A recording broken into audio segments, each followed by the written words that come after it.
அன்னை பர்னிச்சர்ஸ், அன்னை திருமண சீர்வரிசை பொருட்கள், டிவி, ஃபிரிட்ஜ், வாஷிங் மெஷின் உள்ளிட்ட 200க்கும் மேற்பட்ட பொருட்கள் அடங்கிய திருமண சீர்வரிசை ரூபாய் 99,000 மட்டுமே. தமிழகம் முழுவதும் இலவச டோர் டெலிவரி. தொடர்புக்கு 7550144440 9345044044. நிம்மதி property management. Contact 7667008999. Fourth state Tamil நேயர்களுக்கு அருள்மொழிவர்மனின் அன்பார்ந்த வணக்கங்கள். இது உங்கள் ஃபோர்த் ஸ்டேட் தமிழ் வழங்கும் தலையங்கம் நிகழ்ச்சி.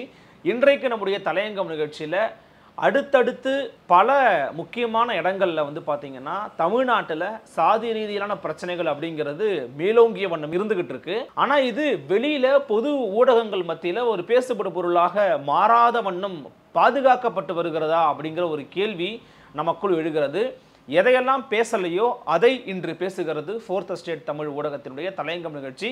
வாருங்கள் நிகழ்ச்சிக்குள் பயணிக்கலாம்.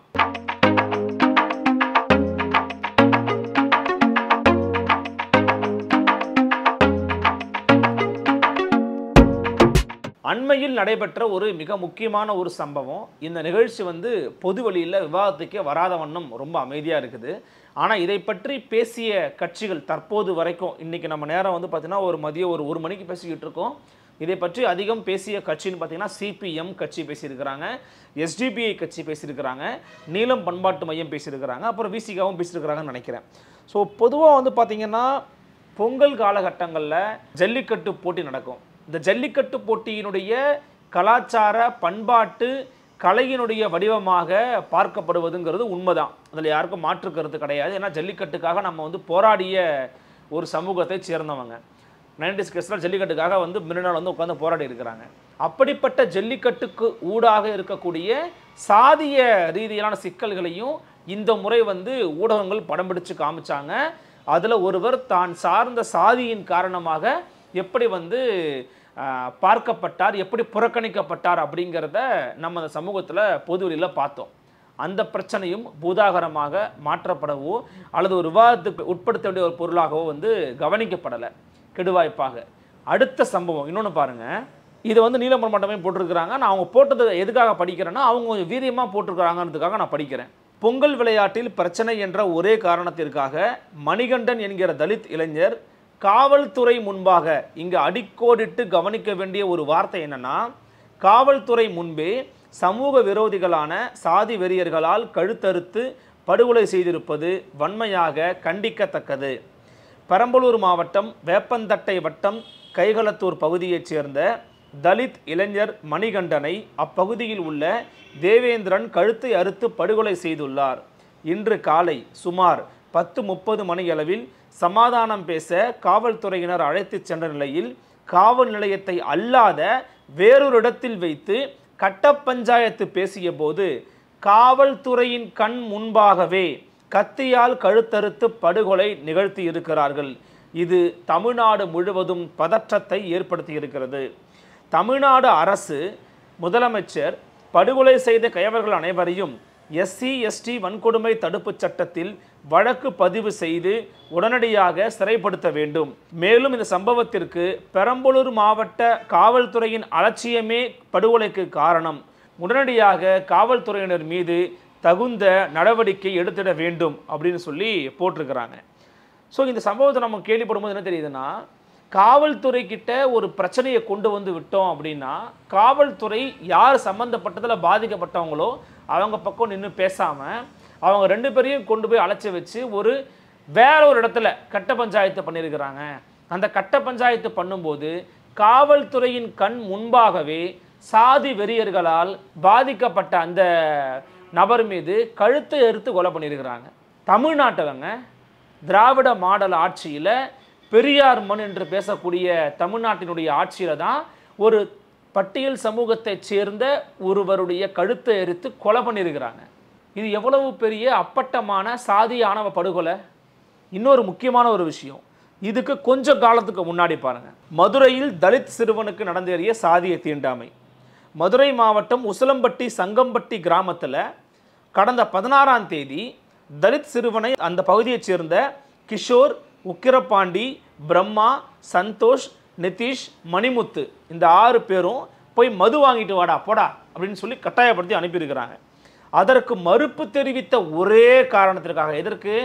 நீ போய் எங்களுக்கெல்லாம் போய் சாராயம் வாங்கிட்டு வா அப்படின்னு சொல்லி அதை மறுத்திருந்த அந்த பையன், அந்த மறுப்புக்காகவே அந்த பையனை சாதி ரீதியாக கொச்சையாக பேசினதோடு மட்டும் நிற்காம பரியேறும் பெருமாள், அந்த பரியேறும் பெருமாள் திரைப்படத்தில் என்ன காமிச்சாங்களோ அந்த காட்சியே கண்ணு முன்னாடி வந்து போகிற மாதிரி இன்றைய காலகட்டத்தில் இன்னைக்கு ஆட்சியில் அந்த சிறுவன் மீது சிறுநீர் கழித்து அந்த பையனை வந்து குடும்பப்படுத்தியிருக்கிறாங்க. யாரு? ஆதிக்க சாதியைச் சேர்ந்த வெறியர்கள். தலித் சிறுவனை கொடூரமாக தாக்கியும் சாதி ரீதியாக கொச்சையாக பேசியும் சிறுநீர் கழித்தும் உள்ளது பேரவலத்தின் உச்சம். கடந்த 3 நாட்களாக வழக்கு பதிவு செய்யாத நிலையில் 18ஆம் தேதி தோழர் சீகா தெய்வா வழக்கறிஞர் விசிகா பெண் நிர்வாகிகள் சேர்ந்து உசிலம்பட்டி டிஎஸ்பியை சந்தித்து அழுத்தம் கொடுத்த பின்புதான் உசிலம்பட்டி நகர காவல் நிலைய குற்ற எண் அடிப்படையில் SC/ST கொடுமை கீழே வந்து போட்டிருக்கிறாங்க.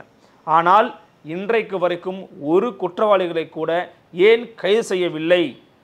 மதுரை மாவட்ட ஆட்சியர் தலித்து மக்கள் பிரச்சனையில் ஏன் மெத்தனமாக உள்ளார்? அவர் மெத்தனமாக தான் இருக்கிறாரு, அங்கே இருக்கிறவங்களும் குற்றச்சாட்டு முன் வச்சிருக்கிறாங்க. மதுரை மாவட்டத்தில் அண்மை காலமாக நடந்தேறி வரும் சாதிய பிரச்சனைக்கு இனியாவது தீர்வு காணுங்கள் அப்படின்னு சொல்லியும் நீலம் பண்பாட்டு மையம் சார்பாக இன்னைக்கு காலையில் 9 மணிக்கு வந்து ஒரு ட்விட்டரில் ஒரு பதிவு போட்டிருக்கிறாங்க. ஸோ கண்டினியூஸாக வந்து பார்த்தீங்கன்னா இப்போ நான் சொன்ன 2 சம்பவத்தை பற்றியும் நீங்கள் அளவிட்டு பார்க்குற பொழுது தொடர்ச்சியாக நடைபெற்று கொண்டிருக்கக்கூடிய சாதிய ஆணவ படுகொலைகள், சாதிய ஆணவ கொடுமைகள் ஆகியவற்றுக்கு எதிராக எடுக்கப்பட்ட நடவடிக்கைகள் என்ன? ஏன் இதில் ஒரு மெத்தன போக்கு இருக்குது? அதே சமயம் கொடுமைகள் நிகழாத வண்ணம் பாதுகாக்க வேண்டிய காவல்துறை கொடூரங்கள் அரங்கேறுவதற்கு வழிசமைத்து கொடுப்பது எதனால்? இப்படிங்கிற கேள்விகள் நமக்கு வருது. இதில் குறிப்பாக CPM சண்முகம் அவர்கள் ஒரு பதிவு ஒன்று போட்டிருந்தாங்க. அதையும் நான் உங்களுக்கு வந்து படித்து காமிக்கிறேன். தலித் இளைஞர் கழுத்து அறுத்து படுகொலை, நேற்று வந்து அறிக்கை. காவலர்கள் மீதும் வன்கொடுமை தடுப்பு சட்டத்தில் வழக்கு பதிவு செய்ய CPM வலியுறுத்தல். யார் மேலே? காவல்துறையினர் மீதே SC/ST வன்கொடுமையை போடுங்கன்றாரு தோழர் CPM சண்முகம் அவர்கள். பெரம்பலூர் மாவட்டம் வேப்பந்தட்டை வட்டம் கைகளத்தூர் கிராமம், நான் சொன்னது தான். மோகனுடைய மகன் தான் மணிகண்டன், 30 வயசு ஆகுது அவருக்கு. அவரை படுகொலை பண்ணியிருக்கிறாங்க. தீண்டாமையின் தொடர்ச்சியாகவே இந்த சாதிய வன்கொடுமை நடந்திருக்கிறது. இந்த தகராறை ஒட்டி சமாதானம் பேசலாம் என்று குற்றவாளிகளிடம் காவலர்களும் ஊர் காவல் படையைச் சேர்ந்த ஒருவரும் அழைத்து சென்றிருக்கிறார்கள். இவர்களின் முன்னிலையிலே தான் இந்த கொலையை பண்ணியிருக்கிறாங்க. சட்ட ரீதியாக காவலர்கள் நடவடிக்கை எடுத்திருக்க வேண்டும். சம்பந்தப்பட்ட இருவரையும் போலீஸ் ஸ்டேஷனுக்கு கூட்டு வந்து விசாரணை பண்ணியிருக்கணும். மாறாக கொலையாளி தேவேந்திரனிடம் கொலை செய்யப்பட்டவரை அழைத்து சென்றதன் மூலம் காவலர்களும் இந்த கொலைக்கு உடந்தையாக இருந்திருக்கிறார்கள். குற்றவாளிகள் அனைவரையும் கைது செய்வதோடு இந்த குற்றத்திற்கு உடந்தையாக இருந்த காவல்துறையினர் மீதும் வன்கொடுமை தடுப்பு சட்டத்தின் கீழ் வழக்கு பதிவு செய்து உடனடியாக கைது செய்ய வேண்டும். கொலை செய்யப்பட்டவரின் குடும்பத்திற்கு சட்ட ரீதியான இழப்பீடும் அவரது மனைவிக்கு அரசு வேலையும் வழங்கிட வேண்டும் என்றும், இந்த நிகழ்வுகளில் சட்டத்திற்கு புறம்பாக குற்றவாளிகளுக்கு உடந்தையாக காவல்துறை செயல்படுவதை தடுக்கும் வகையில் கடுமையான நடவடிக்கைகளை மேற்கொள்ள வேண்டும் என்றும் CPM மாநில செயற்குழு வலியுறுத்துகிறது.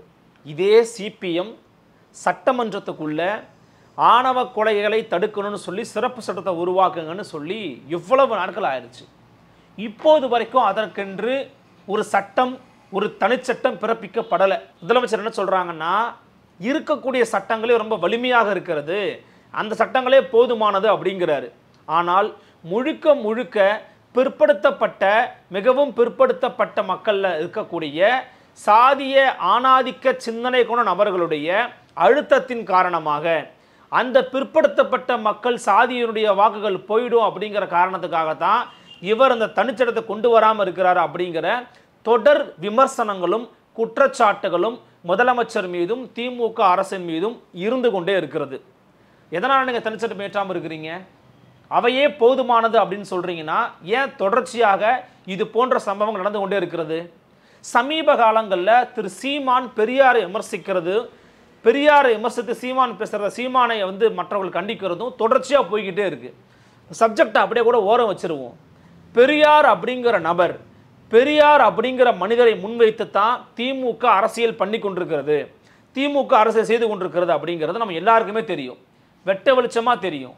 பெரியார் என்னென்ன பேசியிருக்கிறாரு, பெரியார் என்ன சொல்லியிருக்கிறாரு, நாங்கள் எதெல்லாம் அவரை பின்பற்றுகிறோன்னு தினசரி மேடைகள் போட்டு முழக்கம் போட்டுக்கிட்டு இருக்கீங்க. ஆனால் பெரியார் பேசியதையோ பெரியார் சொன்னதையோ தமிழ்நாட்டில் திமுக அமல்படுத்துகிறதா? எங்க அமல்படுத்திக்கிட்டு இருக்கீங்க? தமிழ்நாட்டில் சென்னையில் பல பேருந்து நிலையங்களில் சனாதனம் போற்றப்படுகிறது அப்படின்னு ஊப்பியில் இருக்கக்கூடிய மகா கும்ப மேளாவுக்கான விளம்பரத்தை நீங்க போட்டுக்கிட்டு இருக்கீங்க. ஊப்பி அரசு நடத்தக்கூடிய விளம்பரத்தை தமிழ்நாட்டில் சென்னையில் நீங்க ஏங்க போடுறீங்க? விளம்பரத்தில் வருமானம் வருகிறது என்ற ஒற்றை காரணத்துக்காக போடுறீங்கன்னா, சனாதனம் ஈ போன்றது, கொசு போன்றது, டெங்கு போன்றதுன்னு பேசின தமிழ்நாட்டின் துணை முதலமைச்சரின் குரலுக்கு என்ன மரியாதை? உதயநிதி ஸ்டாலினை அவமானப்படுத்துகிறதா தமிழ்நாடு அரசு? உதயநிதி ஸ்டாலினுடைய பேச்சை கேவலப்படுத்துகிறதா தமிழ்நாடு அரசு? அப்படிங்கிற கேள்வியை தான் நம்ம கேட்க வேண்டியதா இருக்குது. மகா கும்பமேளாவுக்கு ஊபி அரசு சனாதனத்தை போற்றி சனாதனத்தை பாதுகாக்கக்கூடிய ஒரு மாநாடு நடத்துறாங்கன்னா, அந்த மாநாட்டுக்கான விளம்பரத்தை நீங்க ஏன் போடுறீங்க? அப்ப காசு வருது, பணம் வருது அப்படிங்கிறதுக்காக எதை வேணா நீங்க போடுவீங்களா? அதுதான் பெரியார் கற்றுக் கொடுத்தாரா உங்களுக்கு? அப்போ பெரியார் மண் இது, நாங்க பெரியாரை போற்றுகிறோம், பெரியாரை யாராவது ஏதாவது சொன்னா நாங்க கோவப்படுவோம்னு சொல்றீங்களே, இதே பெரியார் மண்ணில் தானே சாதிய ஆணவ படுகொலை நடந்துகிட்டு இருக்கு. அதை எதிர்த்து ஒரு தனிச்சட்டம் போடுங்கன்னு கேட்டாங்க. என்ன சொல்றாங்க உடனே? தனிச்சட்டம் போட்டால் மட்டும் குற்றங்கள் நின்று விடுமா? தனிச்சட்டம் என்ன ஒரு சிறப்பு சட்டமா அது? சரி, இவ்வளவு பேசுறீங்களே, அண்மையில் அண்ணா பல்கலைக்கழகத்தில் ஒரு மாணவி பாலியல் கொடுமைக்கு உள்ளானாங்க. அது ஒரு தமிழ்நாடு முழுக்க பற்றி இருந்தது. அந்த சம்பவம் நடந்த பிறகு சட்டமன்றம் கூடுகிற பொழுது சட்ட திருத்த மசோதாக்களை அறிமுகப்படுத்தி ஏற்கனவே இருக்கிற சட்டங்களை நம்ம வலிமைப்படுத்துகிறோம் அப்படின்னு சொல்லி பல புதிய சரத்துக்கள் எல்லாம் சேர்த்து மரண தண்டனை வரைக்கும் கொடுப்போன்னு சொல்லி நிறைவேற்றினீங்க. எதுக்கு பண்ணீங்க? ஏற்கனவே இருக்கப்பா, அது போதும்பா அப்படின்னு சொல்லிட்டு கடந்து போயிருக்கலாமே, ஏன் பண்ணீங்க? அப்படி என்றால் சட்டத்தை வலிமைப்படுத்துவதன் மூலமாக சிறப்பு கவனத்தை இதற்கு கொண்டு வர முடியும் என்று நீங்கள் நம்புகிறீர்கள். அந்த நம்பிக்கையை ஏன் இது கொண்டு வர மாட்டேங்கிறீங்க? ஏன் ஓட்டு போயிருமா? வாக்கு போயிருமா உங்களுக்கு?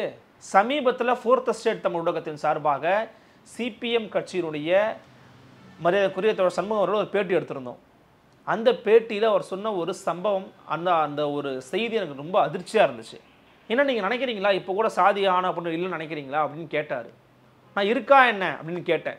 என்ன எப்படி கேட்குறீங்க? இன்றைக்கி தாங்க அதிகமாக இருக்குது ஆணவ படுகொலை. நாங்கள் ஒரு இடத்துல போய் நிற்கிறோம், ஒரு இடத்துல நாங்கள் சாதிய விஷயத்துக்கு எதிராக நாங்கள் பேசுகிறோன்னா எதிர்தரப்பில் நிற்பவர் ஒரு திராவிட இயக்கத்தை சேர்ந்தவராக இருக்கிறார். யார்? சிபிஎம் தோழர் சண்முகம் சொல்கிறாங்க. எதிர்தரப்பில் இருப்பவர் ஒரு திராவிட சேர்ந்தவராக இருக்கிறாருங்க. அவர் உள்ளூர ஜாதியவாதியாக இருக்கிறாரு, உள்ளூருக்குள்ள ஜாதியவாதியாக சிந்திக்கிறாரு, செயல்படுறாரு. அப்படி என்றால் பெரியார் என்பவரை வெறும் முகமூடியாக மட்டும் நீங்கள் பயன்படுத்தி கொண்டிருக்கிறீர்களா என்ற கேள்விக்கு திமுக தான் பதில் சொல்லணும். அப்போ பெரியார் என்ற முகமூடியை கழட்டி வச்சுட்டு நீங்கள் வேலை பாருங்க. நாங்கள் பெரியாரெல்லாம் நாங்கள் ஒன்றும் போற்றலை, பெரியாரை நாங்கள் பின்பற்றவே இல்லை, எங்களுக்கும் பெரியாருக்கும் துளி கூட சம்பந்தம் கிடையாது அப்படின்னு சொல்லிடுங்க. பெரியாரை வைத்து ஏமாற்றாதீர்கள் நம்ம சொல்கிறோம். தொடர்ச்சியாக 3வது நிகழ்வுங்க இந்த நிகழ்வு, தொடர்ச்சியான 3வது நிகழ்வு என்றால் தமிழ்நாட்டில் நடந்து கொண்டிருக்கக்கூடிய இந்த சாதிய ஆணவ படுகொலைகளுக்கு தீர்வு என்ன? காவல்துறை முன்பாக ஒருத்தன் கழுத்தறுத்து போடுறான்னா அவர்களுக்கு எவ்வளவு திமிரும் எவ்வளவு தைரியமும் வந்திருக்கு தமிழ்நாட்டுக்குள்ள காவல்துறையினர் முன்பாக ஒருத்தர் கழுத்தறுத்து போடுறாங்க. இதை கடந்து போகக்கூடிய ஒரு சூழல் நம்ம இருக்கிறோமா? திராவிட மாடல் ஆட்சியில் பெரியார் பூமியில் கடந்து போகலாமா நம்ம? எனில் பிரச்சனை எங்கே இருக்குது? உதட்டளவில் நீங்கள் பேசுவதால் தான் பிரச்சனையே இருக்குது. நீங்கள் உதட்டளவில் பேசாமல் கலாலோ செயல்பட்டு இருந்தீங்கன்னா இந்த பிரச்சனை வந்திருக்காது. ஒரு சிறுவன் மேலே ஒரு ஆதிக்க கும்பல் சிறுநீர் கழிக்கிறான்னா எப்படி இந்த தைரியம் வந்துச்சு அவங்களுக்கு? இந்த இன்னைக்கு போட்டாங்கல்ல வேங்கை வயல் கிராமத்தில் இருக்கிற மக்கள், 3 ஆண்டுகள் ஆகிறது, தூங்கிக்கிட்டு இருக்கீங்களான்னு கேட்குறாங்க. 3ஆம் ஆண்டு துவக்க விழான்னு போட்டிருக்கிறாங்க, தூங்கும் விழான்னு பிராக்கெட்டில் போட்டிருக்கிறாங்க. இருக்கிறதுல ஒரு 100 குடும்பம் இருக்குமாங்க. 100 குடும்பத்தில் யார் தப்புனாலும் கண்டிக்க முடியல உங்களால்.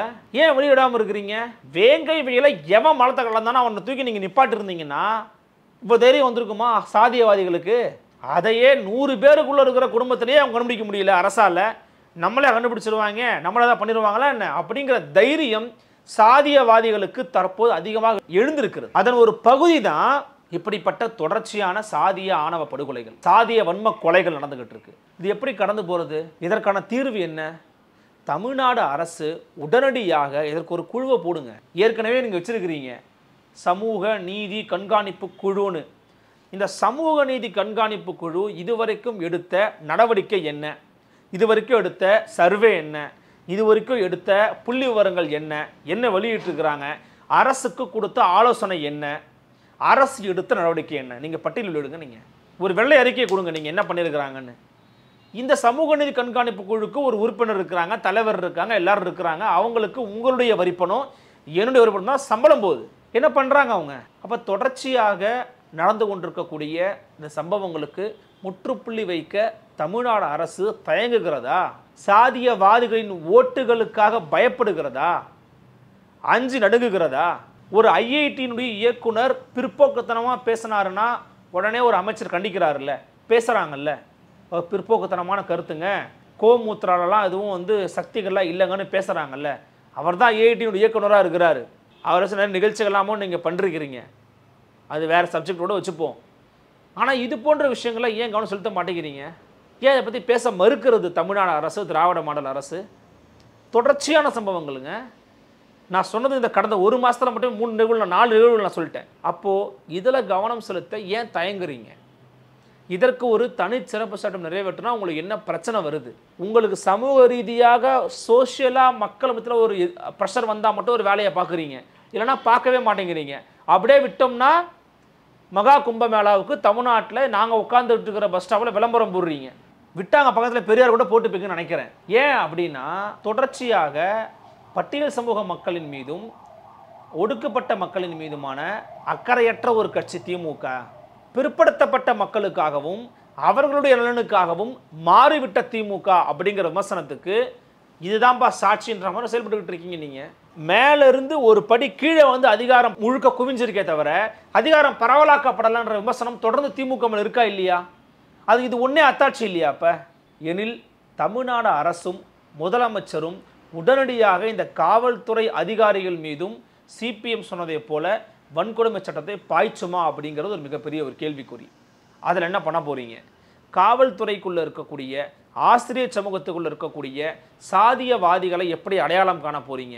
அதற்கு சமூக மருத்துவமாக நீங்கள் எதை பண்ண போகிறீங்க? எப்படி இதை ஹெல்த்தியான ஒரு சொசைட்டியாக மாற்ற போகிறீங்க? அப்படிங்கிற பல கேள்விகள் உங்கள் முன்னாடி இருக்குது. இதோ போயிடுச்சு, இன்னும் 1 வருஷம்தான் இருக்குது இந்த ஆட்சி முடியறதுக்கு. அதற்குள்ளே இது போன்ற விஷயங்களை தடுப்பதற்கு நல்ல முன் முயற்சிகளை எடுங்க அப்படிங்கிறத நம்ம கேட்குறோம். யாராவது நபர் கொல்லப்பட்டார், ஒரு தலைவர் கொல்லப்பட்டாருன்னா உடனடியாக அடுத்த 10 நாள் 2 என்கவுண்டர் நடக்குது. இதே சென்னையில் பல இடங்களில் காவல்துறை மரணங்கள் நடந்திருக்குது. இந்த காவல்துறை மரணங்களுக்கு என்ன நீதினு தெரியல. தொடர்ச்சியாக திமுக தான் கொடுத்த வாக்குறுதிகளிலிருந்து பிறழ்ந்து கொண்டிருக்கிறது. அது மட்டும் இல்லாமல் தன்னுடைய கொள்கைகளிலிருந்தே விலகி கொண்டிருக்கிறது அப்படிங்கிறதுக்கான உதாரணமாகத்தான் இவற்றெல்லாம் பார்க்க முடிகிறது. உடனடியாக சாதிய ஆணவ கொலைகள் தடுப்பதற்கு நடவடிக்கையை தமிழ்நாடு அரசும் முதலமைச்சரும் வேகமாக எடுக்க வேண்டும் அப்படிங்கிறது தான் எல்லோருடைய தரப்பின் கோரிக்கையாக இருக்கிறது. அப்படி எடுத்தால்தான் அது உண்மையான நீங்கள் பெரியாரோட சமத்துவத்தை போற்றுகிறீர்கள், பெரியாரோட பெயரை சொல்ல தகுதிப்படுகிறீர்கள் அப்படிங்கிறது பொருளாக மாறும். பொறுத்திருந்து பார்க்கலாம். உங்களோட எண்ணங்கள் என்னங்க கமெண்ட் செக்ஷனில் பதிவு பண்ணுங்கள். மற்றும் ஒரு தலைப்பு சந்திக்கிறேன். நன்றி, வணக்கம்.